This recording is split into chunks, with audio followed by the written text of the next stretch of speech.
Hello, citizens of YouTube land. Hey, It's President and your VP, and we're back for the second edition of the Last Man on Earth trilogy remake. This time it's the Omega Man. which premiered August 1st, 1971. Now, I'm not sure how much it was made for, but I can tell you that it made $4 million at the box office. So I don't know if that was a success, but I'm sure that it recouped some of its money during subsequent home video releases and rentals. Yeah. So there's that. So this movie is the second adaptation of the Richard Matheson book, I Am Legend. And it stars Charlton Heston, Anthony Zerbe, and Rosalind Cash. Rosalind Cash. And this version is quite a bit different than the last one that we told you guys about.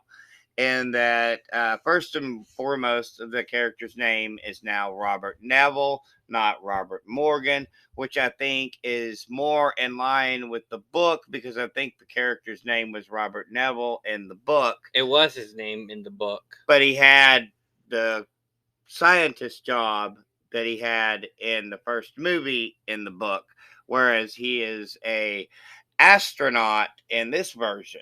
Mm-hmm. And a biochemical warfare has happened, and so this biological weapon has affected most of the planet, and it's more of a virus this time around, whereas last time it was a bacterial plague. Just like in the book.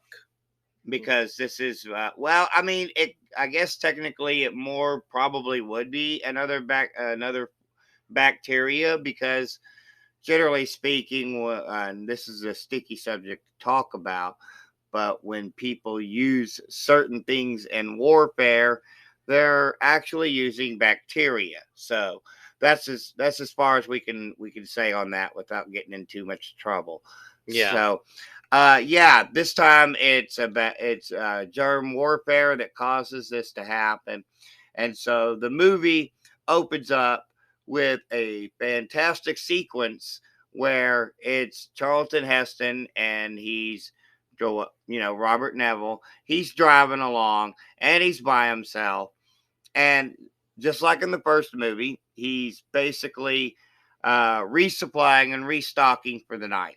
Yeah, and they filmed in Los Angeles, the empty parts of it as well. Yes. And so he heads home and he prepares for the night's defense against this group of people called the family, and they're basically vampires once again, but these vampires are going to die because they will eventually succumb to the illness. They are just in the illness has corrupted their minds, and they've rejected all of the old technology. And so at one point, so he fights them off, and he settles in, and he starts playing chess with with a bust of Caesar, basically. And that's his companion in this film, that he talks to himself and spouts these one-liners, and they're pretty cool. They're pretty great. They help with the action sequences. And so yeah, guys, we're setting up the story, and it shows him, and he fires up his movie projector, and he's watching Woodstock. He's keeping himself relatively sane. I say relatively sane because, once again, it's been like 2 years since the plague has happened. And so he's literally by himself, and he's been killing the vampires all this time, and the family members, mind you, because he doesn't distinguish between the family and the vampire zombies that are full-fledged without you know. Well, actually, in this version, it's either they're dead or they're the family. Yeah.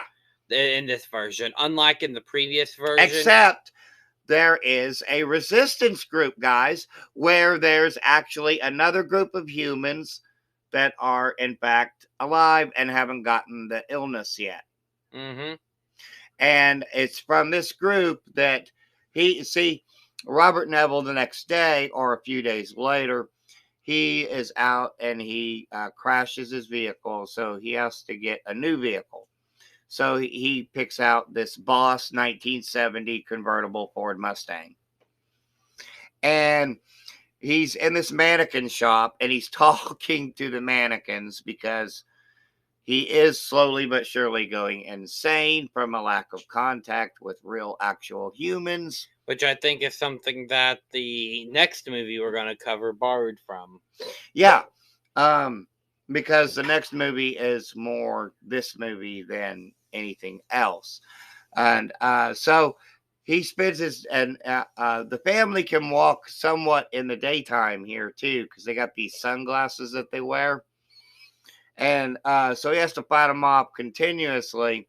And he's got a machine gun, guys. And he starts using it. Of course. I don't know how else to say it except that's what happens. He has a big boom. Or he has a big weapon that goes boom boom really fast. Yeah. There you go. That's how you can keep it family friendly. And this black woman from the group of humans that isn't infected yet, she is in the mannequin store with him. And obvious not a mannequin is, well, obvious not a mannequin. And she takes off and she leads him to the group of people, and one thing leads to another, and there's this love story that develops.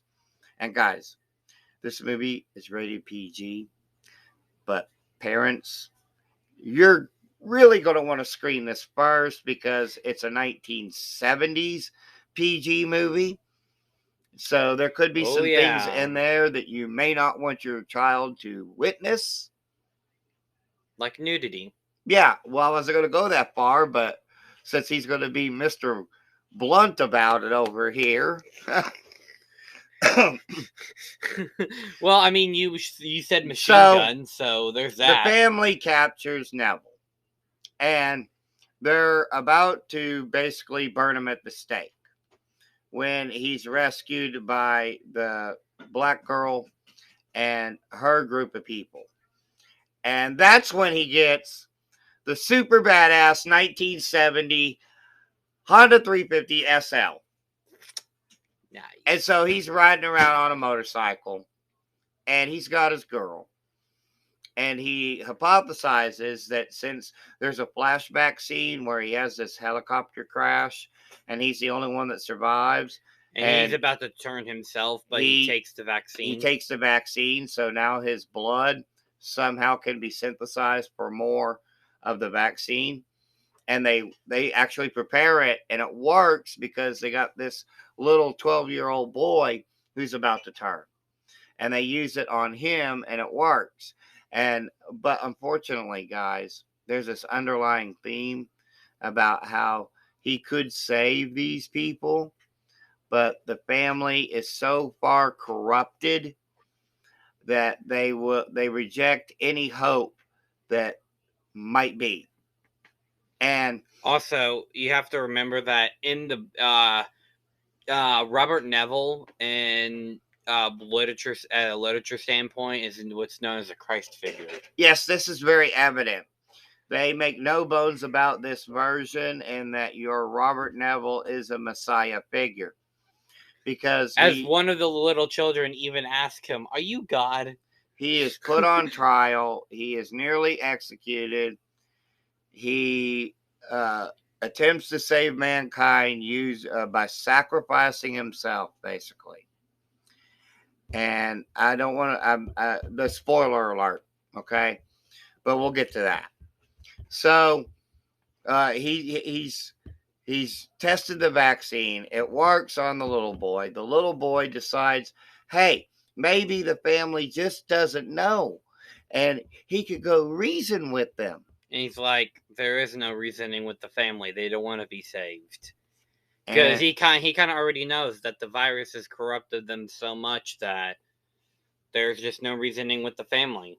so he goes after the little boy in an effort to rescue him and whatnot. And this is where it kind of gets a little sad because, guys, just like in the first movie,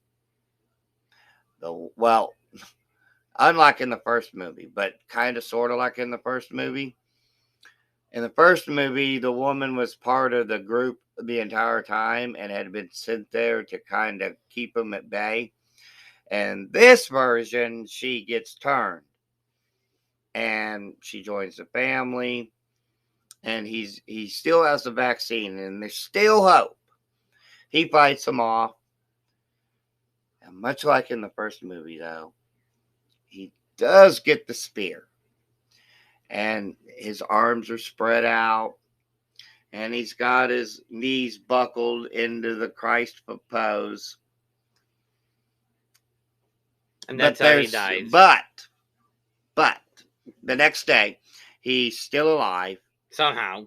And yeah, somehow. I don't know how, but somehow he's still alive.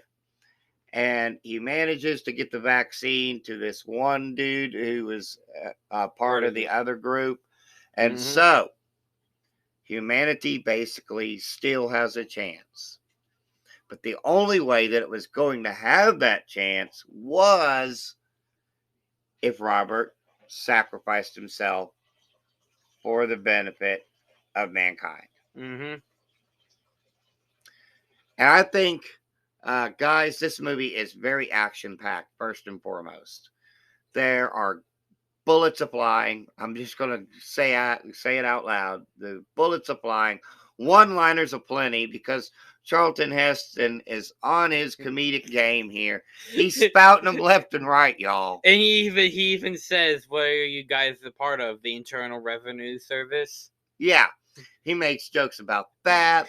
He talks about how, I don't think that the tailor will mind if I take these clothes because, well, he's the only one there. So, there's that. And there's a whole lot of that going on. And fun fact, guys.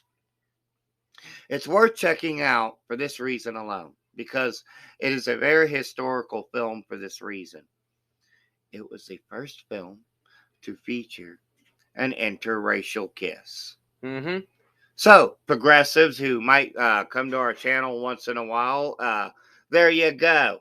We're kind of on that side. So, yeah. Yeah. But yeah, guys, it does feature that. Actually, it features more than that. But, yeah, that's why we said screen the movie. Okay. So, guys, for me personally, I'm a huge Charlton Heston fan, so it'd be a little bit biased maybe, but I give this one 4.25 out of 5. What say you? I also give this a 4.25 out of 5. It's a fun romp. If you're into the 70s sci-fi movies, that help, and in some ways, okay, the isolation setting, the idea that he's all alone, ideas that were later improved upon in the concept of Alien, so there's that. There's other things that you could look at, like Mad Max. That type of character wouldn't exist without the Robert Neville and the Robert Morgan. And of course, as he mentioned, without both of these movies, it wouldn't have helped further. In the case of this movie, it wouldn't help further the post-apocalyptic stories. Mm-hmm. So it was basically the book I Am Legend helped spawn and create the post-apocalyptic genre, but it was the movies that helped further it. And it was also, I think it was actually The Last Man on Earth and the book that helped George A. Romero make his movie Night of the Living Dead. But, of course, as always, guys, if you have seen the Omega Man and you believe that it is the worst post-apocalyptic sci-fi film, then clearly you have never seen Battlefield Earth. Isn't that another Will Smith movie? Wait, no, that's After Earth. Actually, I think that's the one I was going for. Well, actually, it might have been, I can't remember now. But yeah, After Earth's a good one to throw in there because, oh my goodness, that was a slog fest. Yeah. Yeah. I don't know if we'll ever cover that. Maybe we will. just to say that we did. So, guys, stay tuned for next time. And it will be, of course, I Am Legend is the next one coming out. So stay tuned for that. And as always, guys, there's only one thing left to say, and that is Peace and love from Denny and Son. Bye.